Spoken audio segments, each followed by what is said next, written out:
नमस्कार, मैं सत्येंद्र कुमार यादव। आज उत्तर प्रदेश शिक्षक पात्रता परीक्षा अंजू रानी 28 अदर के केस पे आज सुनवाई लगी हुई थी और जो सुनवाई 25 नंबर पे थी वो लंच के बाद फाइल टेकअप हुई, जिसपे 40 से 45 मिनट तक लगातार बहस हुई और वकील साहब माननीय श्री अनुराग अग्रहरि जी अपने मुद्दों के साथ केस पे टिके रहे और केस में चर्चा ये हुई कि सबसे पहले मुद्दा उठाया गया 356 के मुद्दे को आप सभी को पता है कि 356 यूथ सीरीज से लेके जितने एथेंटिक बुक तक हैं, ठीक है, सब में एथेंटिक बुक्स में पंजाब दिया है और केरला जबकि नहीं है, लेकिन केरल को आयोग ने माना था। ठीक, तो यहाँ पे एक समस्या खड़ी हुई कि जज साहब ने ये भी कहा कि आप वकील होके बच्चों की बातों पे चले जा रहे हैं। तो वकील साहब ने कहा कि भाई जज साहब ने कहा कि वकील होकर भी आप तो पढ़े ही होंगे। तो उन्होंने कहा भाई हमारी बात नहीं है, बात बच्चों की है और बच्चे वही चीज पढ़ेंगे जो एथेंटिक बुक में दिया रहता है। तो माननीय जज साहब का कहना था कि बच्चे कितना पढ़े रहते हैं, गाइड साइड से ले लेते हैं इधर उधर से। तो बात यहाँ गाइड की नहीं है, सवाल ये है कि जो हम एथेंटिक बुक प्रोवाइड करवाई जाती है मार्केट में, जो अवेलेबल मतलब नोटिफिकेशन में जारी किया जाता है कि एथेंटिक बुक से होनी चाहिए, वो सारी चीजें हम पढ़ते हैं और उसी से उसका जवाब देते हैं। सवाल यहाँ ये नहीं कि हम कितने पढ़े लिखे, कितने हम तेज तर्रार हैं, कितने कमजोर हैं। सवाल यहाँ ये है कि आयोग के तरफ से जो प्रश्न गलत हुआ है उसमें सुधार क्यों नहीं किया जा सकता। तो कोर्ट में बहस के दौरान जज साहब का यही कहना था कि नहीं, 356 जो केरल है वो आयोग की तरफ से सही है और आयोग की तरफ से बिल्कुल तैयारी के साथ सारा डॉक्यूमेंट्स लेके आया गया था। ठीक, तो इन सब पे बहस होने लगी और वकील साहब ने बताया कि भाई ऐसी ऐसी समस्याएं हैं, लड़के अपना मुद्दा जो है वो डाल रहे हैं। तो उन्होंने कहा ठीक है, आप कोई OMR शीट दिखाइए। तो इन्होंने OMR भी दिखाया और साथ ही उन्होंने कहा, वकील साहब ने शिमला का जो यहाँ पे शिमला जजमेंट आर्डर था उसे भी इन्होंने दिखाया। तो उन्होंने कहा कि ये तो एक पर्टिकुलर आर्डर है शिमला जजमेंट वाला, तो इसका कोई मतलब है नहीं। तो उन्होंने कहा ठीक है, हमारे पास एक और आर्डर है, हम वो प्रोवाइड करवा देंगे। जो बिहार में सुप्रीम कोर्ट का एक जजमेंट है राजेश जी के नाम से, उस पे इन सब मुद्दों पे बहस हुई थी और सुप्रीम कोर्ट के तरफ से उस पे नंबर भी इशू किया गया था बिहार वाले मैटर पे। तो जज साहब ने कहा ठीक है, आप उसे प्रोवाइड करवाइए। तो इन्होंने कहा ठीक है, आप जब समय हमें दे दीजिए, हम उसे भी प्रोवाइड करवा देंगे आर्डर। तो 356 वाले पे कोर्ट का ये कहना था और आयोग का ये कहना है कि जो नंबर गलत हुए हैं, जो क्वेश्चन गलत हुआ है उस पे 356 केरल ही होगा। 356 ही था ना। तो एक चीज हमें ये नहीं 359 केरल।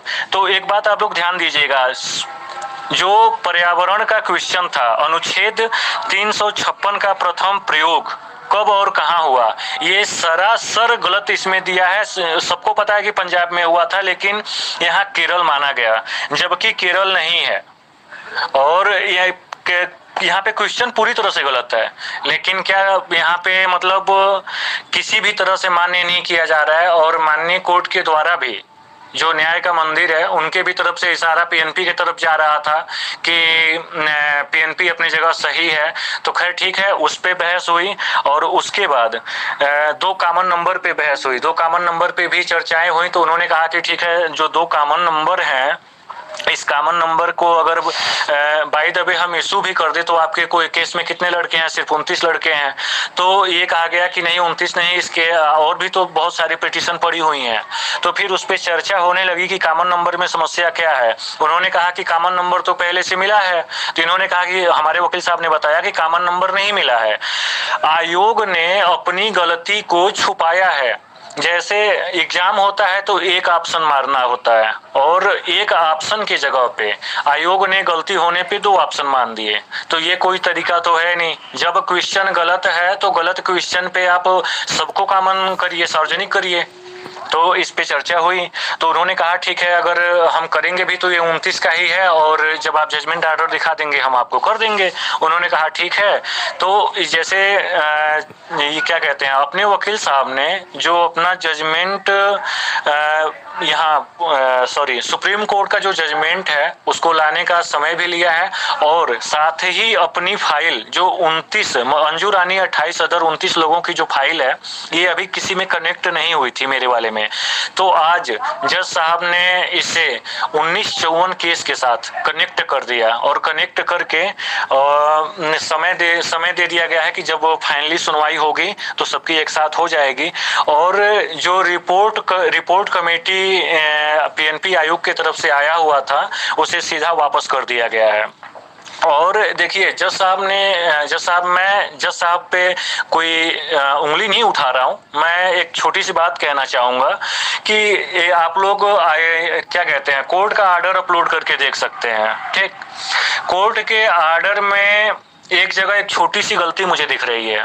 तो कोर्ट के द्वारा ये कहना था कि बच्चे हमेशा ही गलतियां करते हैं, मतलब आयोग गलती करती है तो कोई बड़ी बात नहीं है, कोर्ट गलती करती है तो कोई बड़ी बात नहीं है। कोर्ट की तरफ से जो टाइप हुआ है ऑर्डर में, वहां पे मुझे एक चीज इफेक्ट दिख रहा है। यहाँ पे लिखा गया है correct answer of question on 283। ये बताइए हमारे पेपर में 185 प्रश्न होते हैं, तो क्वेश्चन नंबर 283 कहाँ से आ गया? ये हमारे कोर्ट के ऑर्डर में आ रहा है, टाइपिंग में यहाँ मिस्टेक हो गया है। तो जब कोर्ट के टाइपिंग में इतनी छोटी मिस्टेक हो सकती है तो क्या आयोग की तरफ से पेपर बनाने में मिस्टेक नहीं हो सकता है? तो गलती को ना मान के बच्चों की गलती को ही माना जा रहा है और बच्चों को मतलब एक तरह से दबाया जा रहा है, हर तरीके से दबाया जा रहा है। मुझे लगता है कि हम माननीय इलाहाबाद हाई कोर्ट हमारे लिए न्याय का मंदिर है। हम सब पूरे प्रदेश के जितने भी प्रशिक्षु हैं, हम सबको पूरी उम्मीद है कि आज नहीं कल हमें वहां से न्याय मिलेगा। और 356 सरासर गलत है, जो पेपर में क्वेश्चन ही डाला गया है ये गलत है। क्वेश्चन में पेपर पूछता है कि अनुच्छेद 356 का प्रथम प्रयोग कब हुआ था? पंजाब में हुआ था, पंजाब ऑप्शन में है ही नहीं, तो सिंपल बात है, प्रश्न गलत है। भाई आपने ऐसा मिस्टेक भरा प्रश्न बनाया ही क्यों? और दूसरा बात कि जो केरल 1959 माना गया, ये कोई ऑप्शन है क्या? हमसे कोई मिस्टेक होती है तो डायरेक्ट बोला जाता है कि लड़के गलतियां कर रहे हैं, आयोग गलती करता है तो आयोग की तरफ से क्यों नहीं माना जा रहा है? तो यही सब आज मतलब बहुत देर तक इन सब मुद्दों पे बहस हुई है और हमारे तरफ से यही कहना है कि जब आयोग गलती कर सकता है, कोर्ट के टाइपिंग में मिस्टेक हो सकता है, तो हम छात्रों में क्या रखा है कि हमसे मिस्टेक ना हो जाए। और हम अपनी मिस्टेक पे लड़ने नहीं गए हैं, हम जो आयोग के तरफ से गलत हुआ है उसे सुधरवाने की कोशिश कर रहे हैं। हम किसी के खिलाफ लड़ नहीं रहे हैं, हम सिर्फ जो आयोग की तरफ से हमारे प्रश्न गलत किए गए हैं उन प्रश्नों में सुधार करना चाहते हैं ताकि हमारे नंबर बढ़ सकें। और जो भी सूचना होगी हम आप लोगों को देंगे। फिलहाल जो रिपोर्ट कमेटी बना के फाइल लाई गई थी आयोग की तरफ से, जज साहब ने उन्हें वापस कर दिया, ये कहते हुए कि आप भी अपनी रिपोर्ट कमेटी की जो फाइल है वो फाइनली आप भी उस दिन दिखाएंगे जिस दिन फाइनली सुनवाई होगी और अपने भी तरफ से सारे केसेस पे सुनवाई होगी। और इसके आगे जैसे भी कुछ आता है हम आप लोगों को बताएंगे। फिलहाल आप लोग धैर्य न खोएं, क्योंकि अब पूरा एक तरह से उम्मीद जगा हुआ है कि हमें नंबर इशू होंगे। क्योंकि शुरू में तो कुछ मामला अच्छा नहीं दिख रहा था, लेकिन बाद में ऐसा फील हुआ कि कॉमन नंबर तो श्योर हो गए हैं और 356 वाले पे अच्छे तरीके से बहस होने के पूरे चांसेस हैं। अभी भी 356 पे बहस होगा और भी सारे बहुत क्वेश्चन हैं, उन पे भी बहस होना अभी बाकी है। तो जैसा भी होगा हम आप लोगों को बताएंगे। आप लोग बिल्कुल ना धैर्य खोइए, अब मुझे पूरा विश्वास है कि नंबर इशू होंगे और ये संभवतः बहुत जल्द होगा।